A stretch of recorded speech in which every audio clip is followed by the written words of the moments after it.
अभी शुरू कर रहे हैं।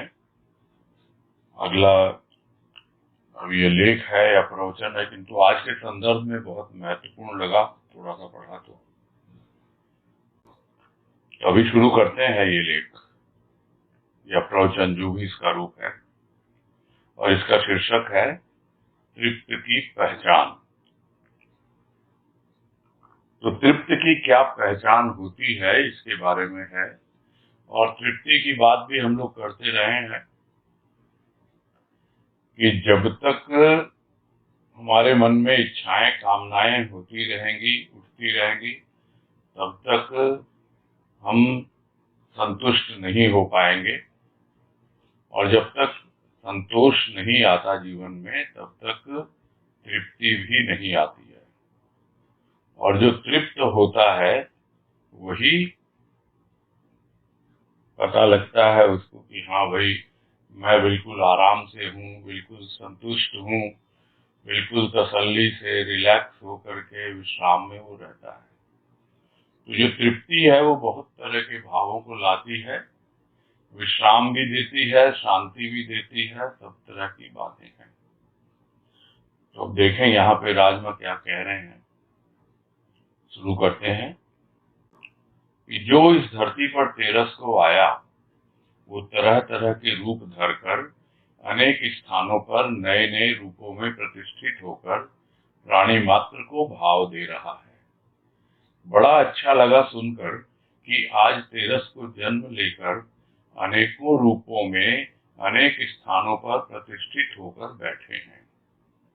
संत के जो मंदिर बनते हैं, उस स्थान पर बैठकर हम अकेले नहीं होते, हम बहुत लोगों के साथ हो जाते हैं। हम अकेले घर में पूजा करते हैं, उस पूजा का भाव इतना है कि एक मैं हूँ और एक मेरा ठाकुर है। किंतु जब हम सत्संग भवन में आकर बैठते हैं तो हमारा भाव बदल जाता है। हम चाहते हैं कि ठाकुर, तुम तो एक हो, हम अनेक हैं, किंतु हम अनेक होकर भी तुम्हारे एक ही सूत्र में, एक ही भाव में अपने आप को एक चित्त करके अपने जीवन को धन्य बना पाए। जब हम सद्गुरु के भाव को, वाणी को ग्रहण करते हैं तो हमारे हृदय के अभाव हट जाते हैं। हम यह देखते हैं कि कहीं पर बर्फ पिघलती है तो पानी बनता है। इसी प्रकार प्रत्येक जीव जब अपनी प्रकृति से थोड़ा ऊपर उठता है, तब यह पाता है कि मुझे आनंद तो सद्गुरु के द्वार पर ही मिलेगा। नीचे के तुच्छ विचारों में शांति नहीं है, उससे तो हम पहले भी तप्त संतप्त होते रहते थे। तो धरती पर तेरस को आया, तो ये तो हम सबको पता है कि गुरुदेव तेरस के दिन, पौष सुदी तेरस को इस धरा पर आए, एक रूप धर कर आए मानव का, किंतु अपने भीतर जो उनका संत भाव है वो शुरू से उससे परिचित रहे।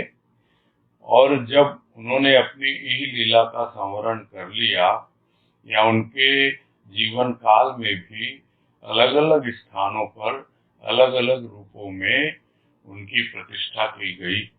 जो कल भी बात आ रही थी कि ताई जी ने सर्वप्रथम एक सत्संग भवन का निर्माण किया और उसमें गुरुदेव बाबा की तस्वीर प्रतिष्ठित की गई। और यह सिलसिला चला, और यह लग रहा है, और देखते भी हम, सुनते भी है कि अनेक स्थानों पर अनेक रूपों में, कहीं तस्वीर के रूप में, कहीं मूर्ति के रूप में प्रतिष्ठित होकर वो बैठे हैं। तो यहाँ यही कह रहे हैं राजमा कि संत के जो मंदिर बनते हैं या उनके जो सत्संग सदन बनते हैं, उस स्थान पर बैठकर हम अकेले नहीं होते हैं। अभी की बात अलग है, अभी प्राकृतिक स्थिति अलग है, इसे हम आपदा कहें, विपदा कहें, या कुछ भी, जहाँ पर एकत्रित होना थोड़ा कठिन कार्य है। किंतु फिर भी हम जो एकत्रित होकर अपने ही घरों में बैठकर एक साथ जुड़ रहे हैं, उन्हें जोड़ने वाला कौन है? वो वही तेरस वाला है, जिसने अलग अलग स्थानों पर अपना स्थान बनाया है। और वो स्थान जब हमारे हृदय में बनता है तो हमारा हृदय मंदिर ही उसका स्थान बन जाता है। और जो बाहर का सदन है वहां हम इकट्ठे होते हैं, ठीक बात है, घर में अकेले पूजा करते हैं। और उस पूजा का भाव यही होता है कि भाई ऐसा नहीं है कि मैं अकेला हूँ इस संसार में, तुम भी मेरे साथ हो, मैं हूँ और मेरा ठाकुर है। और जब एकत्रित होके हम सत्संग करते हैं तो हमारा भाव बदल जाता है। और वो भाव यह है कि भाई ठाकुर तुम तो एक ही हो, मैं भी एक हूँ, किंतु मेरे अलावा और भी अनेक हैं। तो तुम तो एक हो और हम अनेक हैं, और अनेक होकर भी हम तुम्हारे एक ही सूत्र में, उस प्रेम के सूत्र में, उस एक ही भाव में अपने आप को बिल्कुल एकाग्र करके एक चित्त होकर के अपने जीवन को धन्य बना पाए। तो हम यह न समझें कि हम किसी सत्संग सदन में नहीं बैठे हैं, भले ही हम अपने घर में बैठे हों, किंतु जहाँ कहीं भी सत्संग होता है और सामूहिक रूप से होता है, तो वो जो सामूहिक रूप से सत्संग हो रहा है वहां पर यही भाव रहता है कि हम सबके सब उस एक ही प्रेम के सूत्र में, एक ही भाव में एक चित्त होकर अपने जीवन को धन्य बना रहे हैं। तो जब हम सदगुरु के भाव को, उसकी वाणी को ग्रहण करते हैं तो हमें अपने आप अनुभव होता है कि हमारे हृदय से अभाव दूर हो रहे हैं। क्योंकि भाव है कि अभाव तो एक प्रकाश है, अंधकार अभाव का रूप है।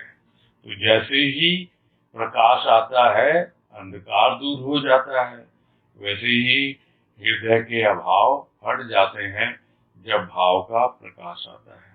तो यह दिखलाई देता है कि जो हमारा अंतःकरण है यदि वो कठोर भी हो गया पत्थर की तरह, तो जब वो संसर्ग पाता है उस उष्मा का, उस गर्मी का, तो बर्फ पिघलने लगती है, पानी बन जाता है।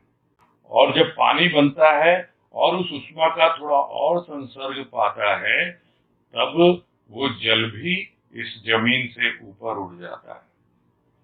तो यह एक उदाहरण है समझने के लिए कि प्रथम तो बर्फ पिघलती है, पानी बनता है, और उसके बाद फर्दर, उसके बाद जब वो ऊपर उठता है तो प्रकृति से थोड़ा ऊपर उड़ जाता है।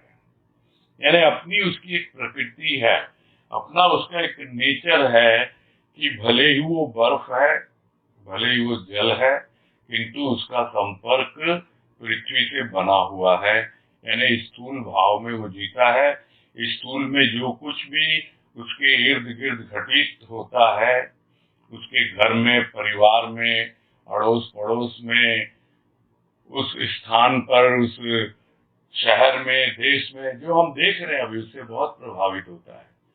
किंतु जैसे ही वो स्थूल के भाव से ऊपर उठता है, यानी अपनी प्रकृति से ऊपर उठता है, तो प्रथम तो बर्फ पिघलनी चाहिए, पानी बने, और वो पानी जब अपनी प्रकृति से ऊपर उठता है तब पाता है कि हाँ भाई, मेरा तो अपने आप ही धरातल ऊपर हो गया और अब मैं इन सब बातों से प्रभावित नहीं हो रहा हूं। मन की एक अवस्था है जिसे हम कहते हैं कि यह एक प्रकार का पॉजिटिव वाइब्स है। हम जितनी पॉजिटिविटी भीतर रखते हैं उतने ही कम से कम हम बाहर के वातावरण से, स्थूल जीवन में जो कुछ भी घटित होता है उससे प्रभावित होने से बच जाते हैं।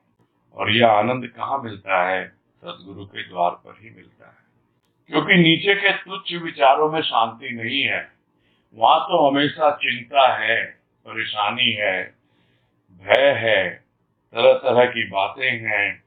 किंतु सदगुरु के द्वार पर उसके भाव से जुड़ने से और उसके प्रेम के सूत्र में जब हम पिरो दिए जाते हैं, एकत्रित होकर के जब भी हम उसका सुमिरन करते हैं, उसका भजन करते हैं, उसकी चर्चा करते हैं, तो अपने आप ही जो प्रकृति का जो रूप होता है उससे हम ऊपर उठ जाते हैं। तो नीचे के तुच्छ विचारों में हम नहीं रहते, वहां पर शांति नहीं है, वहां पर तो तप्त और संतप्त होना है। तप्त होना यानी वो चिंता में, दुख में, क्रोध में तप्त होता है, संतप्त होता है, दुखी होता है, परेशान होता है, यही चलता चला आता है। अन्यथा इसलिए सद्गुरु का जो भाव है वो प्राणी मात्र के लिए है, और उसने इस संसार में आज के दिन यानी 13 के दिन जन्म लेकर यही हमें सिखाया। इस पहले पैराग्राफ में यही कह रहे राजमा। आगे है, सद्गुरु ने एक वाणी में कहा, तृप्त की क्या पहचान, जो तप्त न हो, संतप्त न हो, वस्तुओं की ओर आकर्षित न हो, वही तृप्त है। इस दुनिया में अनेक विचारों के लोग हैं, थोड़ी थोड़ी बात पर हमारा मन तप्त हो जाता है, हम बहुत जल्दी परेशान हो जाते हैं, एक दूसरे के स्वभाव को सहन नहीं कर पाते। संसार में हम दूसरों को नीचा दिखाकर अपने को ऊंचा उठाना चाहते हैं, तो यह उत्थान नहीं है। संसार में किसी भी तरह की पीड़ा आती है, दुख आता है, किसी वस्तु का अभाव होता है, तो हम बहुत जल्दी संतप्त हो जाते हैं। तृप्त की पहचान है कि जिसे संसार के खेल किसी प्रकार भी संतप्त न कर सकें, हर हाल में जो प्रसन्न रहता हुआ अपने प्रभु की वाह वाह करता रहे, जो अपने सद्गुरु की वाणी का अनुभव करता है, वही तृप्त है। तो ये वाणी है गुरुदेव की, जो यहाँ ली गई है कि तृप्त की क्या पहचान है, कैसे पहचाने हम अपने आप को, जाने यहाँ भाई हम तृप्त हैं, कि जो कुछ भी हमें मिल रहा है हम उससे संतुष्ट हैं, और संतुष्ट ही नहीं तृप्त हैं। तो क्या पहचान, तो सबसे पहली पहचान तो यह है कि वो तप्त न हो। तप्त न हो यानी छोटी छोटी बातों से चिंतित न हो, परेशान न हो, और संतप्त न हो, दुखी न हो, किसी भी प्रकार से जीवन में थोड़ा बहुत भी कष्ट आया, कुछ भी अभाव आया, उससे परेशान न हो, और वस्तु की ओर आकर्षित न हो, यानी स्थूल के भाव से जितना ऊपर उठता चला जाए। तो है दुनिया में सब तरह के लोग हैं, अलग अलग विचार है सबके, और ज्यादातर देखा जाता है कि छोटी छोटी बातों पर ही हम चिंतित हो जाते हैं, थोड़े से में ही हम भयभीत हो जाते हैं, हम बहुत जल्दी परेशान हो जाते हैं। और इतना ही नहीं, कभी कभी तो कुछ भी नहीं होता, फिर भी एक साथ रहते हैं, एक दूसरे से डील करते हैं, आपस में व्यवहार करते हैं, फिर भी एक दूसरे को सहन नहीं कर पाते। उसका कारण क्या है? सबका अपना अपना नेचर है, सबकी अपनी प्रकृति है, स्वभाव है, तो हम सहन नहीं कर पाते। सहन करना जब तक नहीं आएगा तब तक, सहन करना क्या है? बोझ नहीं है। बोझ में और सहन करने में अंतर होता है। जो सद्गुरु की शरण में आ जाता है वो तो कभी भी किसी भी प्रकार की स्थिति परिस्थिति को बोझ नहीं समझता। किसी भी प्रकार के लोगों से जब वो व्यवहार करता है तो वो जल्दी से तप्त नहीं होता, परेशान नहीं होता। सहन करना मतलब क्या है? हम उसको समझने की कोशिश करते हैं, हम उसको एब्जॉर्ब कर लेते हैं। किसी ने दो बातें कह भी दी यदि, तो यह नहीं कि हमने उसकी प्रतिक्रिया दी, हमने रिएक्ट किया और हमने 4 बातें उसको सुनाई, उससे तो बात बढ़ती है, हम सबको पता है। तो हम करते क्या है? शांत हो जाते हैं। क्यों? क्योंकि हमें पता है, हम तो अपने आप में तृप्त हैं, संतुष्ट हैं, हमको पता है इसका यही नेचर है। इसलिए तो यह सहन करना है, सिर पे कोई बोझ नहीं है। जो सद्गुरु की शरण में आया वो तो बोझ रखता ही नहीं अपने सिर पर, वो तो बहुत पहले ही अपना बोझ जो है उसके चरणों में डाल देता है। जिसको एक और वाणी में कहा गुरुदेव ने, जो हम अक्सर सुनते भी रहते हैं कि बोझा सिर पर या पैर पर। या तो तुम अपने सिर पे बोझा लेके घूमो और या फिर सदगुरु के चरणों में डाल दो, उसके पैरों में डाल दो। दो ही प्रकार का जीवन हो सकता है। तो अपने सिर पे बोझ लेके नहीं चलना। सहन करना अलग बात है। सहन करते हैं तो हमारी सहन शक्ति बढ़ती है।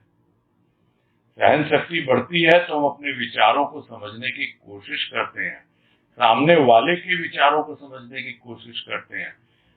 और जब हम प्रतिक्रिया देते हैं यानी तुरंत रिएक्ट करते हैं तो हम समझते नहीं हैं, उत्तेजित होकर के करते हैं। जो कल परसों भी बात आई, उत्तेजना एक अलग अवस्था है। लेकिन जब हम सहन करते हैं तो अपने आप समय पड़ने पर हम उत्साहित होकर के उन सब बातों को सामने रखते हैं। नहीं तो होता क्या है संसार में, अपने आप को ऊंचा दिखाने के लिए लोग सामने वाले को नीचा दिखाते हैं, क्योंकि और कोई तरीका उनको आता नहीं है। अपना खुद का तो डेवलपमेंट कर नहीं पाते, अपना खुद का तो उत्थान कर नहीं पाते, तो दूसरे को दिखाते हैं नीचा कि देखो तुम नीचे हो, मैं तुमसे कितना ऊपर हूं। तो यह तो कोई तरीका नहीं है ना। तो संसार में आती है बहुत तरह की पीड़ा आती है, दुख आता है, जो हम देख ही रहे हैं अभी। तो हम बहुत जल्दी हर एक वस्तु का, हर एक व्यक्ति का किसी न किसी रूप में बहुत जल्दी हम डिस्टर्ब हो जाते हैं, बहुत जल्दी परेशान हो जाते हैं, दुखी हो जाते हैं, संतप्त हो जाते हैं। तो इन सब से बचना है। यदि वास्तव में हम तृप्त हैं, हम समझते हैं नहीं, हमको देने वाले ने बहुत कुछ दिया है, जितना नहीं था उससे ज्यादा दिया है। तो कौन से गाने की लाइन है, याद आ गई कि बहुत दिया देने वाले ने मुझको, आंचल ही न समाये तो क्या कीजिए, बीत गए जैसे ये दिन रहना, बाकी भी कट जाए दुआ कीजिए। जो दिया है बहुत, आंचल में ही नहीं समाया, बहुत दिया देने वाले ने। हम संतुष्ट हैं और इतना अच्छा जीवन हमने बिताया उसकी शरण में आकर, और बाकी का जीवन भी हम यही उससे दुआ मांगते हैं, यही प्रार्थना करते हैं कि और उसी तरह अच्छी तरह व्यतीत हो जाए। पीड़ा आएगी, चली जाएगी, दुख आएगा, चला जाएगा, भाव आएगा, चला जाएगा। किंतु यदि हम भीतर से तप्त हो गए, संतप्त हो गए, वो जल्दी से नहीं जाता है। इस बात को यदि हम बहुत अच्छी तरह समझ लें तो हमको पता लगने लगेगा कि हाँ, हमारी यात्रा तृप्ति की ओर बढ़ रही है। तो तृप्ति की पहचान यही है कि संसार के कोई भी खेल चल रहे हो दुनियादारी में, ये सब प्रकृति के खेल होते हैं। कुछ व्यापक जो प्रकृति होती है उसके खेल होते हैं, और उसको भी करने वाले हम ही होते हैं। प्रकृति क्या करती है, पहले सहन करती है, लेकिन कितना, जब आप दोहन करने लगते हैं प्रकृति का, तब जाकर प्रकृति अपना खेल दिखलाती है। भीतर की प्रकृति भी चलती है। तो भीतर की प्रकृति बाहर की प्रकृति के खेल को देखकर यदि संतप्त होने लगी, परेशान होने लगी, दुखी होने लगी, तो फिर कहाँ, नहीं, अभी तृप्त नहीं हुई। तृप्त की पहचान यही है कि संसार के खेल किसी भी प्रकार से संतप्त न कर सके, हर हाल में वो प्रसन्न रहे और अपने प्रभु की कृपा को अनुभव करता रहे, धन्यवाद देता रहे, वाह वाह करता हुआ अपना जीवन व्यतीत करता रहे।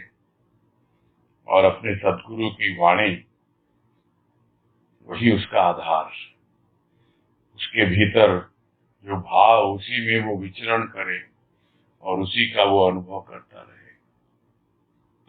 ऐसा जीवन जो होगा तब हमें समझ में आएगा कि हाँ, हम एकदम तृप्त होकर बाहर की किसी भी स्थिति परिस्थिति से हम डिस्टर्ब नहीं हो रहे हैं, हम अपने आप में संतुष्ट हैं, तृप्त हैं, और एक पॉजिटिव एनर्जी से हमेशा हम पाते हैं अपने आप को भीतर भरा हुआ। आगे है, हमने सुना था कि पत्थर में भी प्राण होते हैं, तो आज तो हम देखते हैं कि इस चित्र में भी ठाकुर होते हैं। यह चित्र विचित्र प्रकार के भाव प्राणी के हृदय में नित्य ही प्रदान करता है। कभी प्राणी को यही चित्र देखते हुए भावना जागती होगी कि हे प्रभु, हमें दर्शन दो, हमारे मन को निर्मल करो, हमारे ऊपर कृपा करो। और यही चित्र होता है कभी कभी किसी प्राणी के मन में यह कृतज्ञता का भाव आता है कि हे प्रभु, तूने इतना दिया कि वाणी से हम व्यक्त नहीं कर सकते। सदगुरु कहते हैं कि आनंद ही आनंद, यही मेरी बात है। वो कहते हैं कि मेरी एक ही बात है कि तुम हर हाल में आनंद में रहो।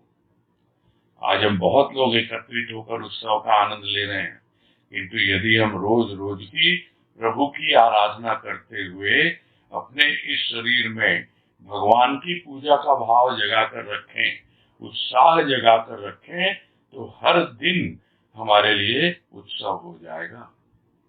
गुरुदेव कहते हैं कि किसी भी प्रकार की दूसरी बात करने की आवश्यकता नहीं है। चाहे तुम्हें संसार का कितना भी बोझा ढोना पड़े, किंतु फिर भी तुम आनंद ही आनंद कहते रहना।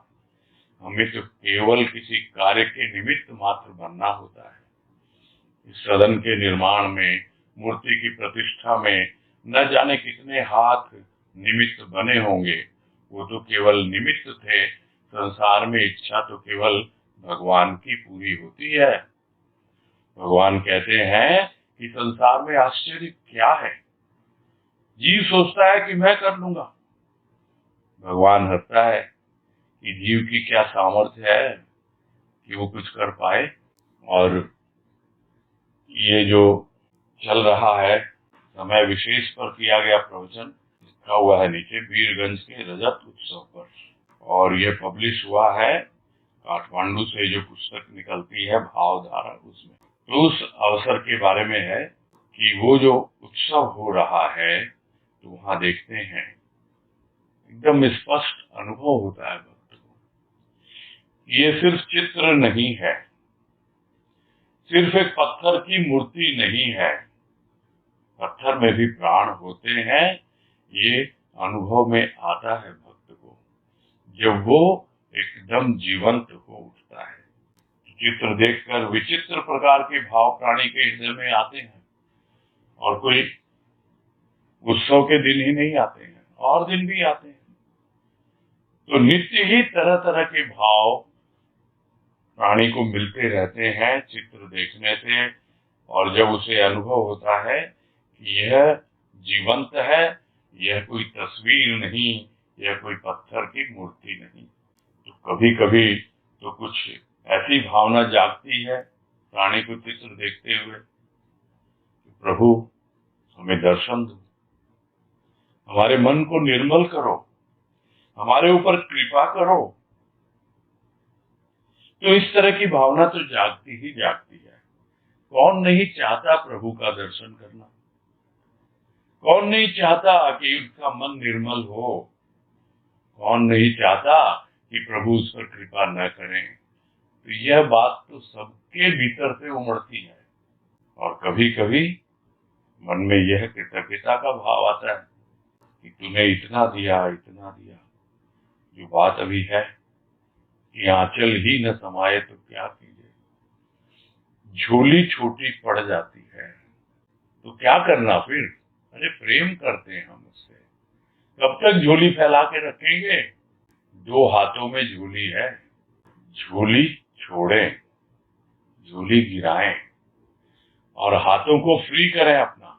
हाथ तो बहुत जोड़े, उसके बाद झोली भी फैलाई, और अब तो वो हमारा आह्वान कर रहा है प्रेम से कि आ गले लग जा, दिल से दिल मिला ले। और जब प्रेम होता है वहां कोई मांग नहीं होती, और जब मांग नहीं है तो स्वाभाविक है, अपने आप वो मांग भर देता है, अपना लेता है। तो गले मिलने से प्रारंभ होता है, दिल से दिल मिलने से, और धीरे धीरे प्राणी आगे बढ़ता जाता है और ये कृतज्ञता का भाव उसके भीतर आने लगता है। इतना दिया तूने, इतना दिया, अब क्या मांगे तुमसे, झोली गिरा दी मैंने तो, है ही नहीं। अब हम व्यक्त ही नहीं कर पाते हैं, व्यक्त नहीं कर पाते, फिर भी व्यक्त तो कुछ तो करना ही होगा ना। तो क्या कहते हैं सदगुरु, क्या कहना है तुमको, आनंद में रहो और आनंद की बात करो, आनंद ही आनंद, यही मेरी बात, यही कहते हैं गुरुदेव।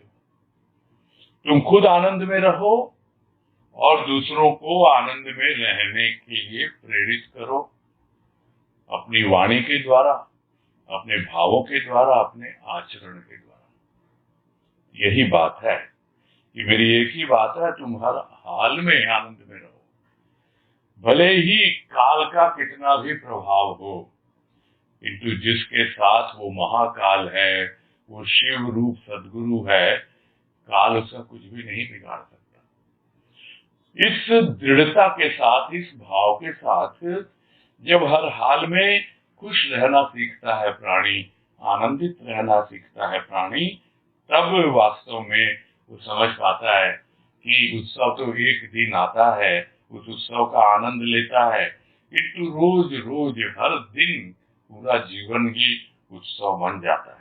तो हमारे शरीर में रोज प्रभु की आराधना करते हुए, प्रभु की पूजा करते हुए ये भाव जगा कर रखें, उत्साह जगा कर रखें।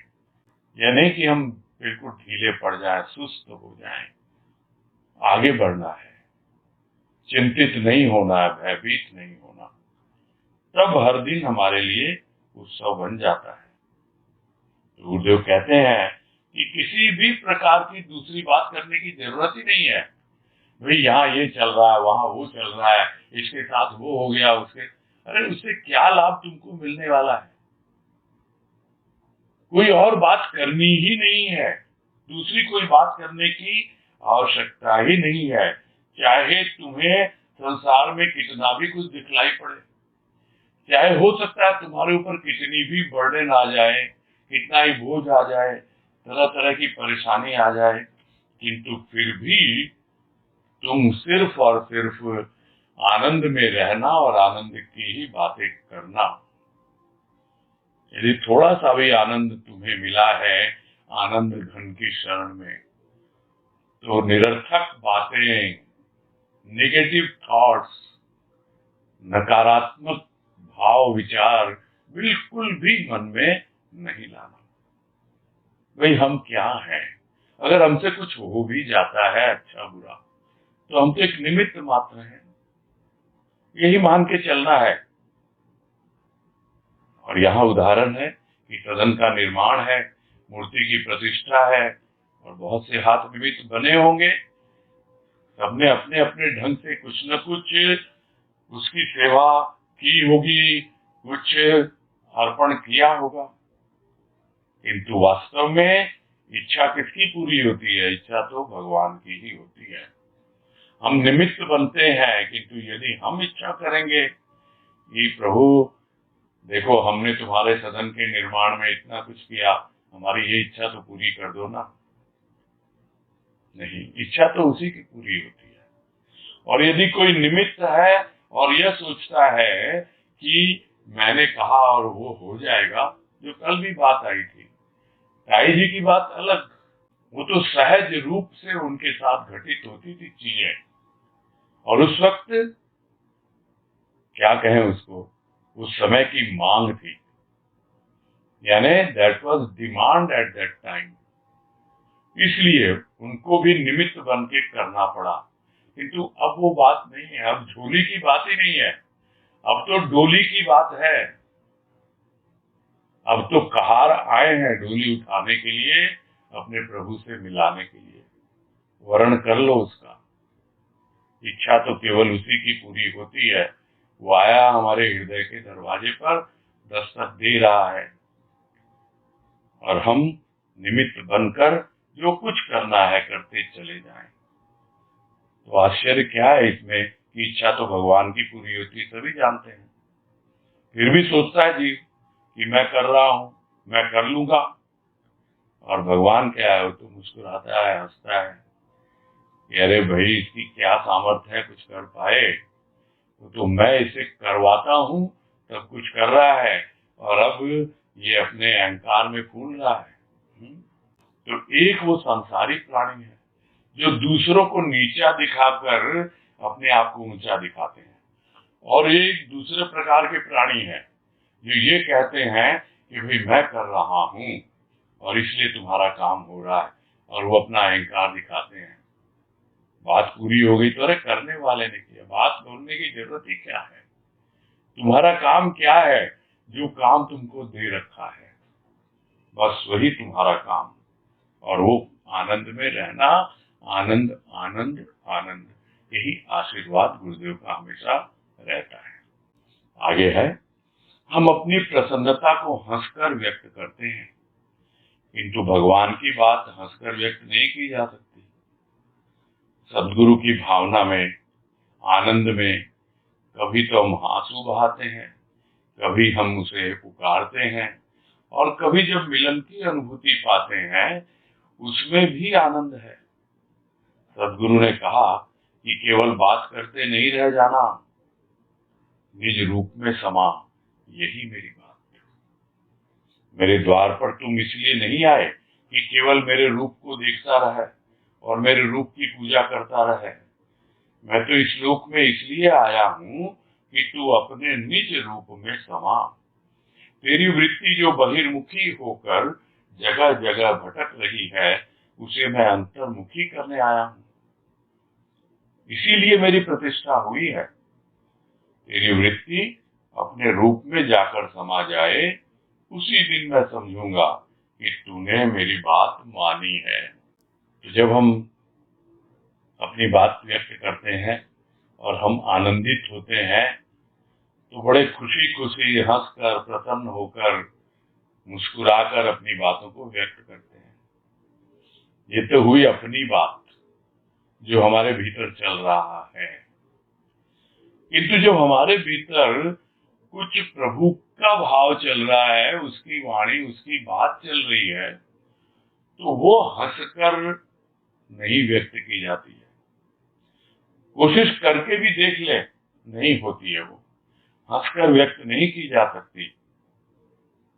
जब उसकी बातें होती हैं, जब उसका भाव आता है, जब उसके प्रेम में मगन होते हैं, आनंदित होते हैं, तो कभी तो हम आंसू बहाते हैं और कभी उसे पुकारते हैं। आंसू किस लिए बहाते हैं? ये अभी भी तुम्हारा अनुभव पूरा मिल नहीं रहा। जीवन मेरा बीता जाए तेरे इंतजार में, आओ ना प्रभु आओ ना, प्राणों में बस जाओ ना। यही तो है पुकार, तुझे पुकारूं मैं, आ माँ मेरी आत्मा, तुम दूर हो। तू ही तो मेरा आत्मस्वरूप, तू ही तो मेरा निज रूप है, तू ही तो सब कुछ है। जब भीतर से पुकार उठती है तो एक विरह का भाव आता है, आंसू बहते रहते हैं, और कभी हम उसे पुकारते हैं तो मिलन की अनुभूति भी देता है, वो उसमें भी आनंद है। आंसू बहाने में, विरह में भी आनंद और मिलन में भी आनंद, आनंद ही आनंद। प्रभु की बातें ही ऐसी होती हैं, उसका भाव ही ऐसा होता है। हर अवस्था में, हर स्थिति में आनंद ही आनंद की अनुभूति पाते हैं उसके बच्चे। तो सदगुरु ये नहीं कहते कि खाली बातें करते रहना और बातें सुनते रहना। कोई बात कह रहा है, कर रहा है, और स्वाभाविक है कोई सुन भी रहा है, तो सुन के क्या कर रहा है? सुन के फिर वो भी बात कर रहा है। और यह गुरुदेव ने कई जगह कहा है कि आपको इतनी बातें कही जाती हैं, प्रवचन में भी है ये सब बातें गुरुदेव के, इतनी बातें कही जाती हैं इसलिए नहीं कि आप यहाँ से जाएं और जाकर लोगों को बताएं कि हमने आज सत्संग में क्या सुना, इसलिए नहीं।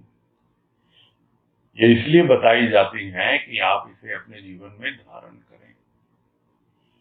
और जीवन में धारण करना सीख जाएंगे तो धीरे धीरे अपने स्वरूप की ओर बढ़ते चले जाएंगे। जो भीतर बैठा हुआ है तुम्हारा परमात्मा, तो केवल बात करते ही नहीं रह जाना, निज रूप में समा यही मेरी बात। तो आनंद ही आनंद तो है मेरी बात, किंतु वो आनंद तुम्हें कहाँ ले जाए।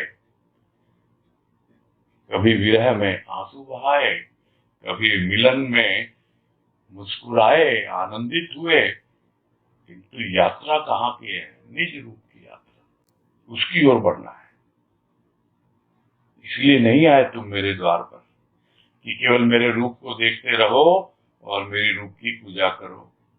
यानी बाहर बाहर बस लगा ली तस्वीर, देख ली तस्वीर, बदल गई तकदीर।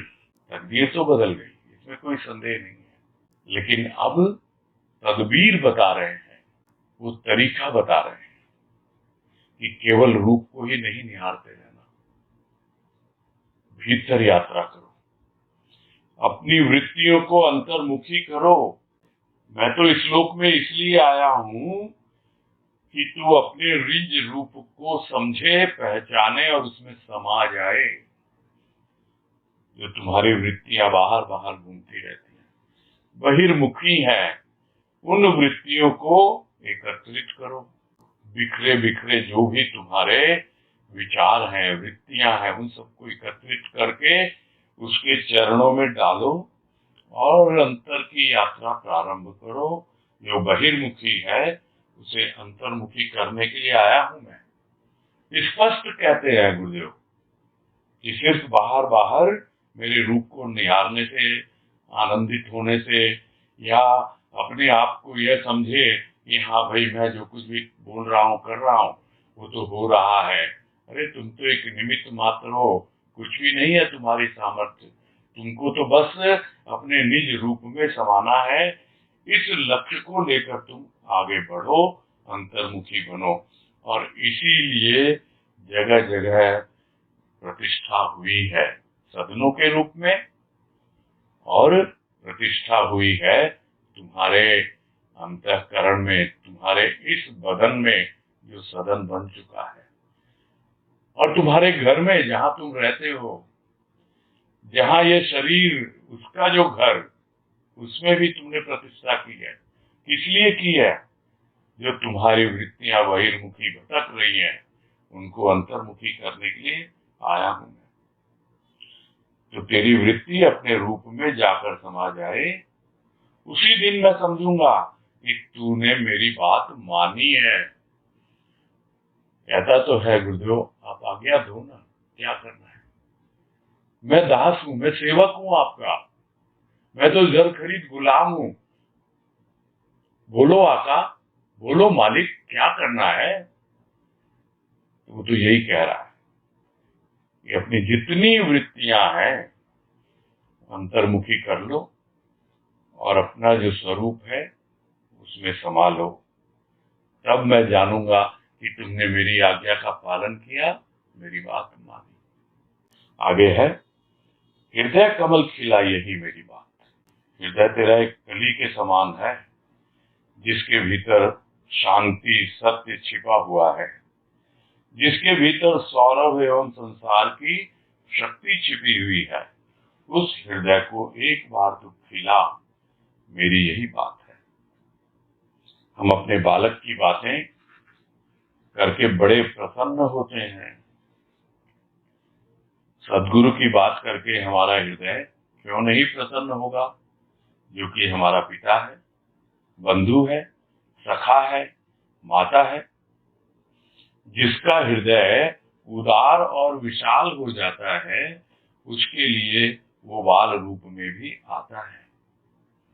यहाँ सदगुरु केवल ईश्वर रूप में ही नहीं बैठे हैं, तुम जब चाहो उन्हें सखा, पिता, माता के रूप में मान लो।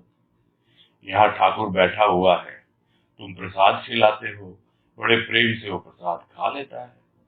सदगुरु ने शायद इसीलिए मातृ हृदय में अपना भाव जगाया है। जगह जगह वो बालवत बैठकर अपने आग्रह को पूरा कर रहा है, अपने हृदय के भाव को एवं शक्ति को पहचानना है। क्रोध, काम, लोभ, मोह तेरा भाव नहीं, तेरा भाव तो शांति है, तेरा भाव तो आनंद है। तो आगे क्या बात है गुरुदेव की? एक वाणी के हैं अलग अलग पार्ट कि आनंद ही आनंद यही मेरी बात, निज रूप में समा यही मेरी बात, और अब है हृदय कमल खिला यही मेरी बात। तो हृदय तेरा एक कली के समान है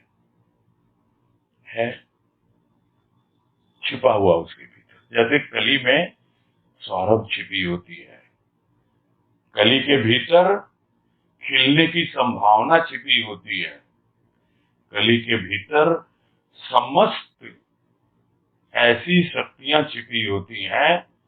जब उसकी एक एक पंखुड़ी प्रस्फुटित होती है, तब वो अपने भीतर छिपी हुई उन गुप्त और सुप्त शक्तियों से परिचित होता है। और वो कौन लेके आता है? वो सत्य जो उसके अंतःकरण में पूरी तरह व्याप्त है। सौरभ है, संसार की समस्त शक्तियां तुम्हारे अंतःकरण में छिपी हुई है, तुम्हारे हृदय में सब कुछ है। तो उसे एक बार तो उसको खिला ले, बस यही है मेरी बात। कितनी बार कहा जाए? और इसमें तो लेख भी गुरुदेव का है जो हम लोगों ने किया इसी लॉकडाउन पीरियड में, और उसका शीर्षक ये कलियां, जो पिछले साल हुआ है। तो ये कलियां खिलेंगी, खिलती हैं, ये पूरे लेख में यही बताया गुरुदेव ने।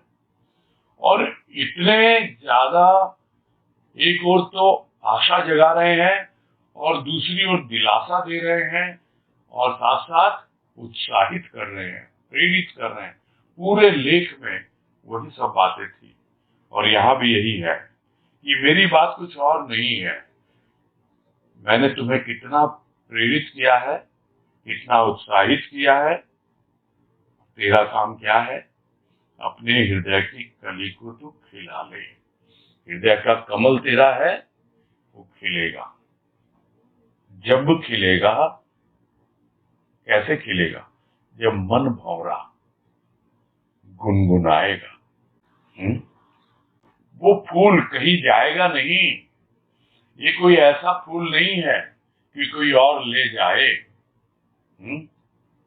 लिखने वाले ने तो लिख दिया कि भौरे ने खिलाया फूल, फूल को ले गया राजकुमार। नहीं, ये मन भौरा जिस फूल को खिला रहा है उसको कोई और नहीं ले जाएगा। तेरे भीतर बैठा हुआ वो राजा, वो परमात्मा, उसी को समर्पित होगा, वही जाएगा। ये कोई और नहीं लेके जाएगा। तो मन भौरा इसको खिलाएगा, प्रस्फुटित करेगा। तो एक बार तू खिला ले, यही है मेरी बात, यानी गुरुदेव की यही बात है। फिर है कि जिस तरह हम अपने बालक की बातें करके बड़े प्रसन्न होते हैं, माताएं बहनें, तो सदगुरु की बात करके हमारा हृदय क्यों नहीं प्रसन्न होगा? क्योंकि वो तो हर रूप में है, सिर्फ पिता ही नहीं है, बंधु भी है, सखा भी है, माता भी है। तो सारे के सारे रिश्ते तो हमारे उसी से जुड़े हुए हैं। किंतु उससे परे जिसका हृदय और भी विशाल हो जाता है, और भी उदार हो जाता है, यानी पूरी तरह जिसका हृदय कमल खिल गया, तो उसके लिए वो बाल रूप में भी आ जाता है। जिस तरह हम देखते हैं बहुत से लोग हैं बाल रूप की भक्ति करते हैं। जिस तरह माँ यशोदा सब कुछ करती है बाल कृष्ण के लिए, उस तरह भक्ति करते हैं लोग। तो वो तो भक्ति का एक साकार रूप है। यह जो रूप है भक्ति का, बाल रूप, जो हमें भीतर में समझ में आता है जब हमारा हृदय माँ की तरह उदार और विशाल हो जाता है। झिझकते हैं हम, अरे ठीक है वो हमारा पिता हो सकता है, बंधु हो सकता है, सखा हो सकता है, माता भी हो सकता है, और यहाँ तक कि जो बात बार बार आती है कि वो हमारा पति भी हो सकता है, किंतु क्या वो हमारा बालक हो सकता है?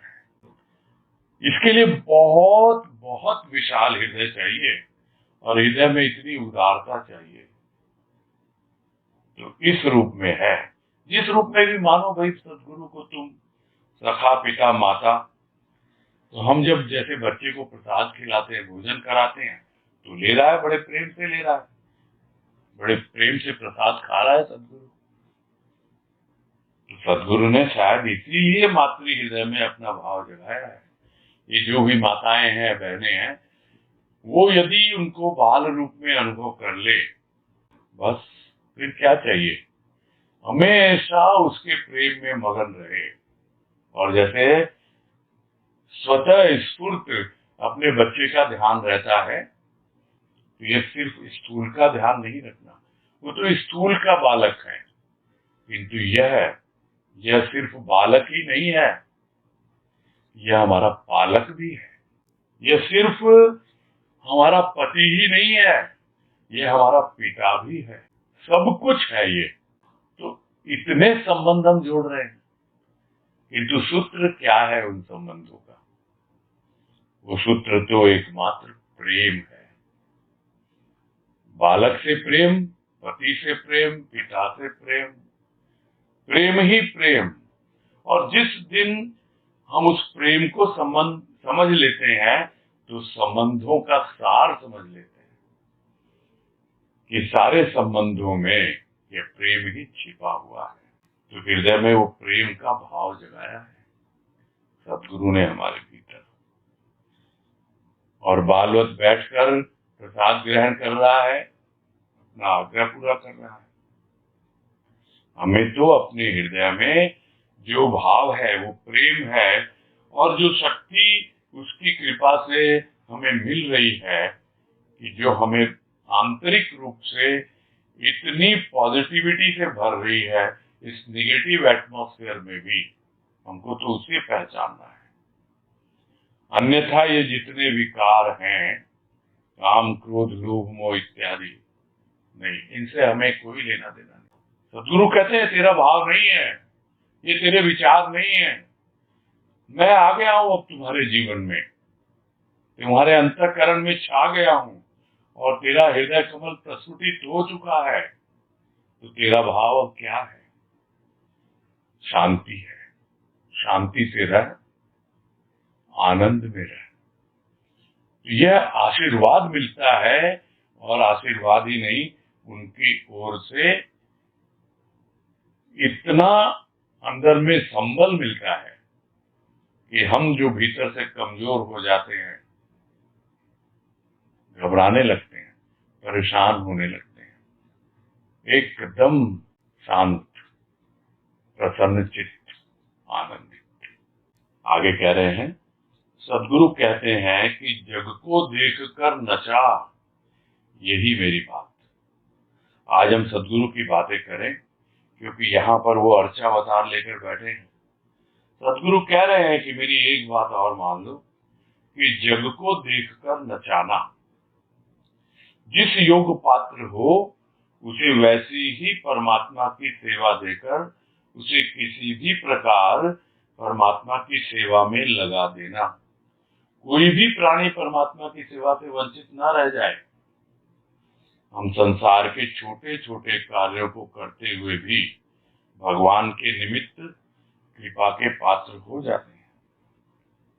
इस प्रकार हमारा जीवन सदगुरु की बातें कहने वाला बन जाएगा।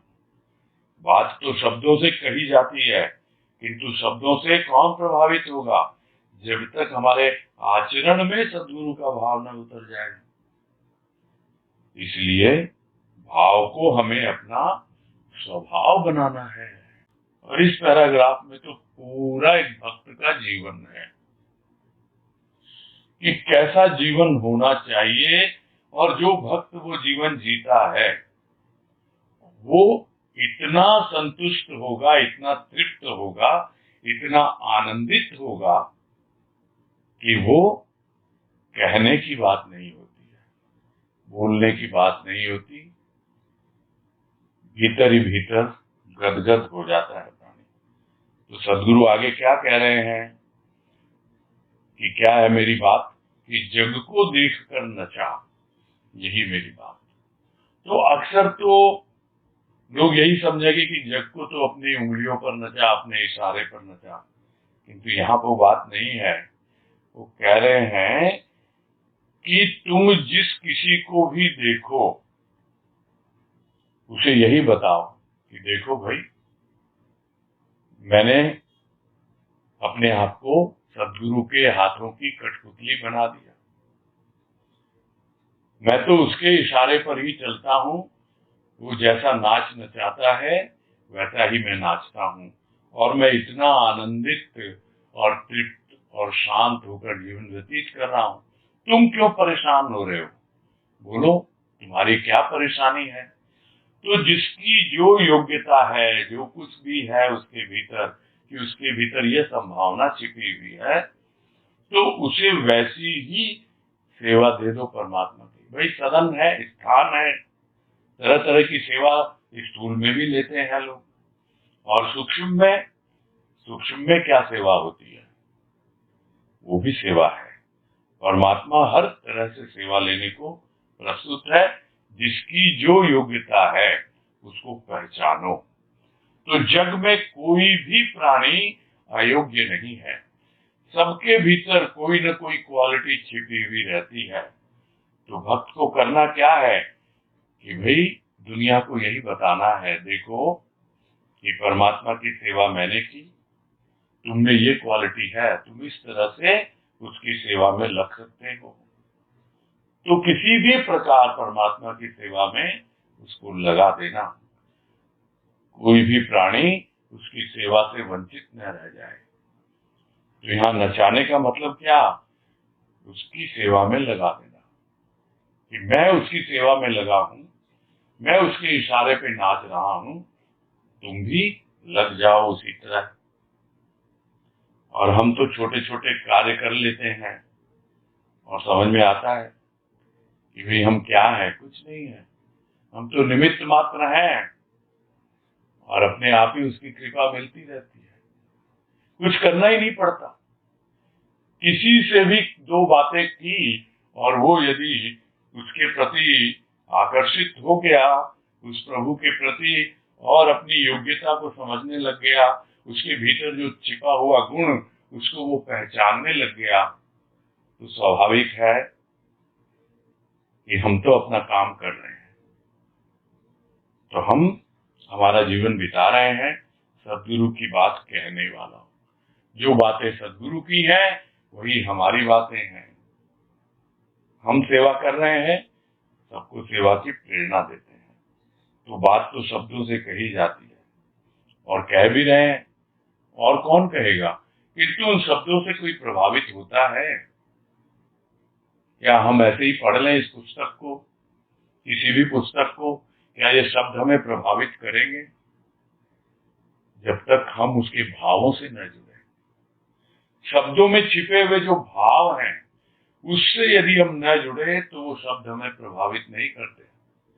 उसी तरह कोई यदि बोलता रहे, यदि उसके भीतर वो भाव नहीं है, यदि उसने अपने जीवन में उसे उतारा नहीं है, अनुभव नहीं किया, आचरण में नहीं लाया, तो कौन प्रभावित होगा उन शब्दों से? कोई नहीं हो पाता। तो जब तक हमारे आचरण में सदगुरु का भाव न उतर जाए तब तक कैसे हम बोलते रहें? बोलने से कोई फायदा नहीं है। और आचरण में ही न उतरे, वो भाव ही हमारा स्वभाव बन जाए। और यह तो प्रकृति और स्वभाव करते हुए गुरुदेव ने बहुत अच्छे से बताया कि प्रथम क्या होता है, वो भाव तुम्हें ले जाता है स्व के भाव तक, यानी स्व तक ले जाता है। फिर भाव हट जाता है, एकमात्र स्व रह जाता है। और फिर जब लौट के आते हो तुम वापस दुनिया में, तब वो भाव ही तुम्हारा स्वभाव बन जाता है। यानी हर अवस्था में, हर बात में कोई न कोई भाव, और वो भाव किसका? सदगुरु का। किसी का भी भाव भाव है, और वो भाव, उस भाव मात्र से ही परमात्मा की अनुभूति प्राणी को होने लगती है।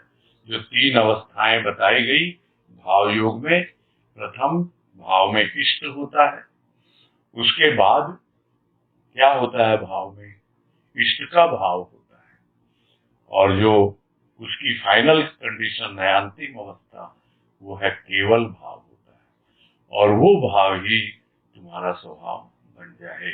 यही है सदगुरु की बात। बस यही पूरा करते हैं। हाँ, आगे बढ़ने के पहले जो बात कहनी थी वो यही थी, इस पुस्तक में हमने तो विचार यही किया था कि जो लेख है राजमा के लेते हैं, लेकिन कुछ कुछ प्रवचन भी हैं जो समय विशेष पे किए हुए, किंतु उनका भाव इतना आकर्षित करने वाला, भीतर तक छूने वाला है, इसलिए सोच के ये लिया गया और अभी चल रहा है ये। आगे जो आप लोगों की राय हो कि किस तरह हमें आगे बढ़ाना है इसको, क्योंकि आगे ज्यादातर प्रवचन ही मिलेंगे, ऐसा मेरा अनुमान है। तो जो भी हो आप अपने ग्रुप में वो करके कर लेना। अभी जवाब नहीं चाहिए उसका, आप लोग अपना निर्णय करके मुझ तक पहुंचा देना, भाभी को बता देना चाहे। हाँ, शकुंतला जुझुनवाला बोलिए।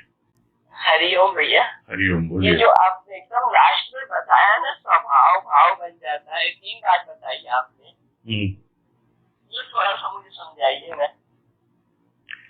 भाव योग पुस्तक भी हमने की थी, गुरुदेव की लिखी हुई, उसमें गुरुदेव ने 3 अवस्थाएं भाव की बताई हैं कि भाव में प्रथम क्या होता है, इष्ट होता है। यानी जब भी हम भाव की अनुभूति करते हैं तो वो गुरुदेव का साकार रूप हमारे सामने आता है, वो इष्ट होता है। फिर दूसरी अवस्था होती है इष्ट का भाव, यानी जब भी हम भाव की अनुभूति करते हैं तो वो भाव तो होता है और हमें पता है ये इष्ट का दिया हुआ ही भाव है। और जो अंतिम अवस्था होती है, तीसरी अवस्था, उसमें केवल भाव होता है, वहां कोई साकार से या नाम रूप से कोई लेन देन नहीं होता है, वो पूरी तरह निराकार होता है, क्योंकि भाव निराकार है। ये है वो तीसरी अवस्था। और वो भाव आपका स्वभाव तब बनेगा जब आप स्वयं की अनुभूति पा लेते हैं और लौट के आते हैं, तो भाव ही आपका स्वभाव बन जाता है। एक यात्रा है, हम भाव के द्वारा स्वयं तक पहुंचते हैं, और उसके बाद जब लौट के आते हैं तब वो भाव ही हमारा स्वभाव बन जाता है। ये कहने का तात्पर्य है। हाँ भैया, बहुत सुंदर है, बहुत बहुत सुंदर लगा, बहुत अच्छा सुंदर। हरिओम। हाँ, हरिओम। हाँ, समय पूरा होने वाला, फिर भी लेते हैं इनको। श्याम जी त्रिवेदी, जहाँ तक मैं समझ रहा हूँ ये कोटा से हैं, वही है अगर मैंने सही समझा तो। अनम्यूट कर दो। हरिओम भैया। हरिओम। हाँ, आपने बिल्कुल सही समझा भैया। हाँ हाँ, बोलिए। मेरे इसमें जो एक आया था, इसमें आया था कि शरीर को भी उसमें भगवान की पूजा करें, तो इसको थोड़ा स्पष्ट करें तो। नहीं, मैं समझा नहीं, शरीर क्या मतलब इसमें जो अपन पढ़ रहे थे ना आप, हाँ हाँ, इसमें एक जगह आया है कि अपने शरीर को भी भगवान की पूजा करें, शरीर में भगवान की पूजा करें। वो तो आंतरिक है ना, मेरे भीतर ही बैठा हुआ है वो प्रभु। हम कहते तो है कि वो अंतर्यामी है, अंतर्यामी से हम ये समझते हैं कि वो हमारे भीतर की सब कुछ जानता है। तो वो जानता कैसे है सब कुछ हमारे भीतर की? क्योंकि वो हमारे भीतर ही बैठा हुआ है, हमारे भीतर वो परमात्मा बैठा हुआ है, आत्मा बनकर कह लो या जिस रूप में भी समझो, वो सब देख रहा है, सब जानता है। तो वो जो शरीर जो है हमारा, ये बदन जो है, वही सदन है हमारे लिए। उसके भीतर प्राण प्रतिष्ठा हुई है, उसकी भीतर बैठा हुआ है वो, और जो हृदय है उसका सिंहासन है, उस सिंहासन पे विराजित है वो। इस प्रकार से ये शरीर ही उसका घर बन जाता है। ठीक है। शरीर को सदन बना करके, जी हाँ, स्थापना करके, जी हाँ, वो अनुभव में आना चाहिए ना, वही बात है। ठीक है। अब समय हो गया, पूरा करते हैं। सबको हरिओम।